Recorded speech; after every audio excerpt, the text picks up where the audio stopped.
Screw News. This is the last week of negotiations of Greek debt talks before the June 30th deadline. If Greece cannot pay back 1.6 billion euros to the IMF by June 30th, the country will default on its loans. But it can't repay that debt unless the IMF and the European Union unlock another $7.2 billion for the Greek recovery, money that is held up in negotiations. And those negotiations are plagued by uncertainty. Uncertainty whether Greece and its creditors will come to a deal, uncertainty as to what concessions the populist Syriza government is willing to make, and what the IMF will be willing to accept. And what frightens investors around the world, uncertainty as to what will happen to Greek and international financial markets if Greece does default and withdraw from the euro. The IMF has already forced Greece to cut away at many of its public programs and to privatize state assets over the course of several rounds of austerity reforms, resulting in a long-standing Great Depression in Greece. Greece elected the left-wing anti-austerity Syriza government in January, causing the negotiations to stall. On Monday, Greek negotiators presented a plan that includes higher taxes and welfare charges and steps to discourage early retirement without the explicit pension and wage cuts that the lenders are requesting. The Eurozone and the IMF negotiators seemed hopeful at the proposal, but the negotiations are far from finished.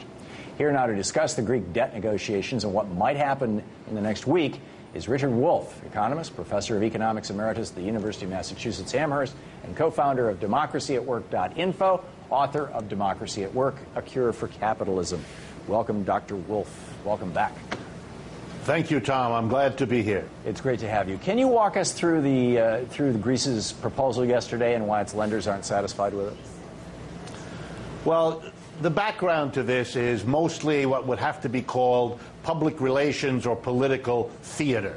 The Greeks have been suffering for 5 years under an austerity program worse than any imposed on any other European country. The entire 5 years of cutbacks, rising unemployment. The unemployment in Greece now is worse than it was in the United States in 1933, the depths of our depression. People are leaving Greece because there's no jobs in the future. Young people have an unemployment rate in excess of 1/2, and on and on and on and on.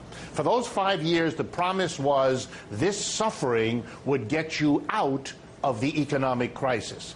Across the 5 years, the crisis got worse. The promised benefits never showed up.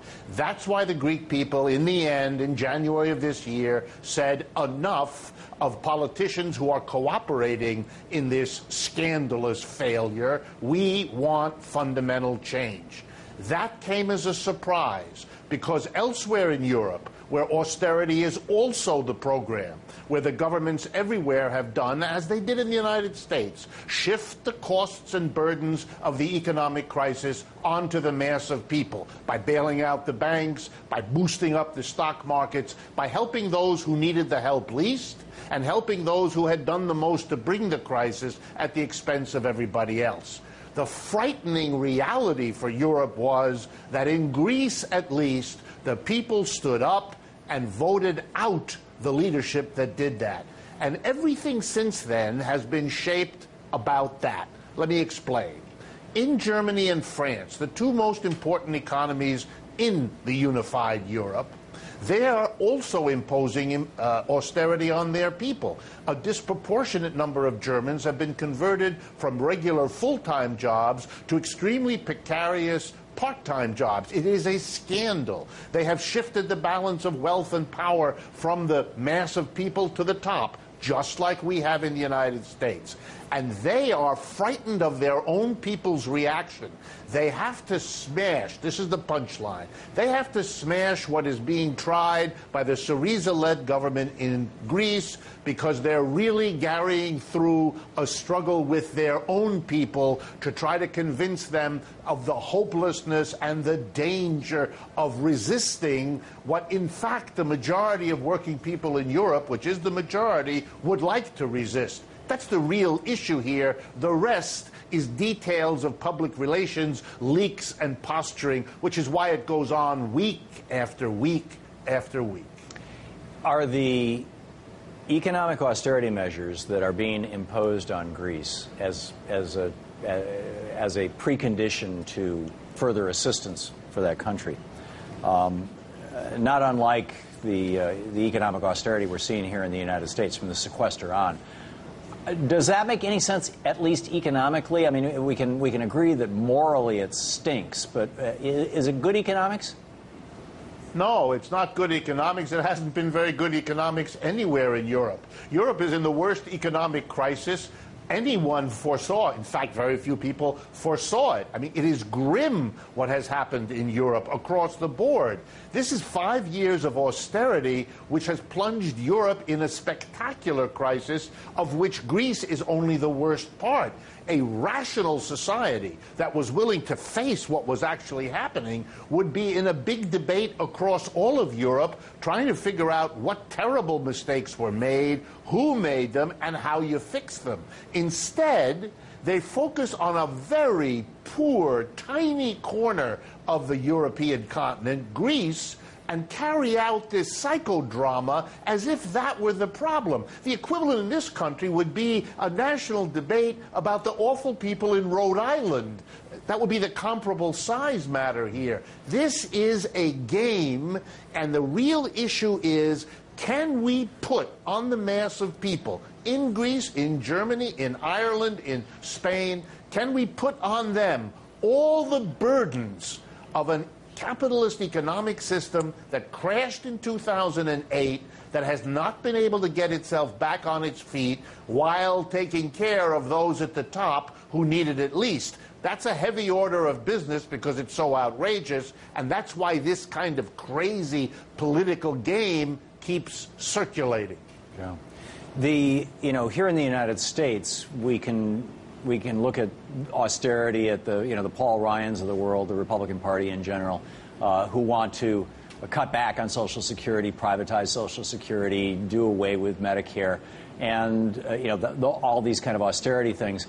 And we can say to ourselves either they're following an ideology that they don't think that the federal government should have these. You should be doing welfare. It's not in the Constitution. Or we can look at Milton Friedman and the Chicago schoolboys, or Ayn Rand and Atlas Shrugged, that Paul Ryan gives out to all his staff people, and we can say, okay, here's where these crazy ideas came from. Where did these crazy ideas come from in Europe? In Europe, it is an old classic struggle. You kind of have the societies divided, sometimes quite 50-50-ish, France, for example, between the part of the population which is afraid of economic change, whether they're small business folks or professionals or even working people. They kind of figure the known problems we live with are less frightening than an unknown change, even if the idea of that change is attractive. They are, in the literal sense, conservative and cautious. The other half looks at their situation, sees the deterioration in their hopes and the hopes for their children, and is ready to make big changes and go with that. That's what you're seeing everywhere in Europe. It's been that way for 100 years. And I would caution everyone that there's that danger that that issue comes to the fore again.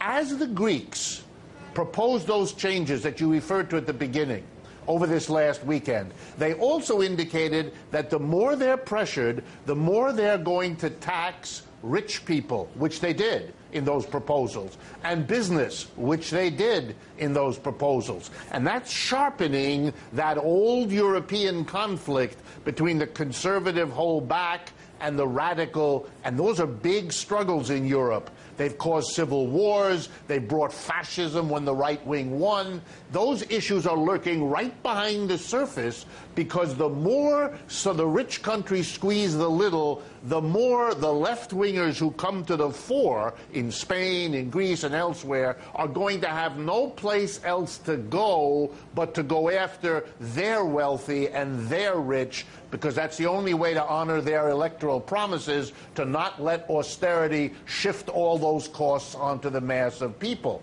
That is the political reality behind all the posturing. Yeah. In the minute and a half or so we have left, the fast track just passed the Senate today, and I'm curious your thoughts on that and on the TPP. Well, I think your panel before captured it pretty well.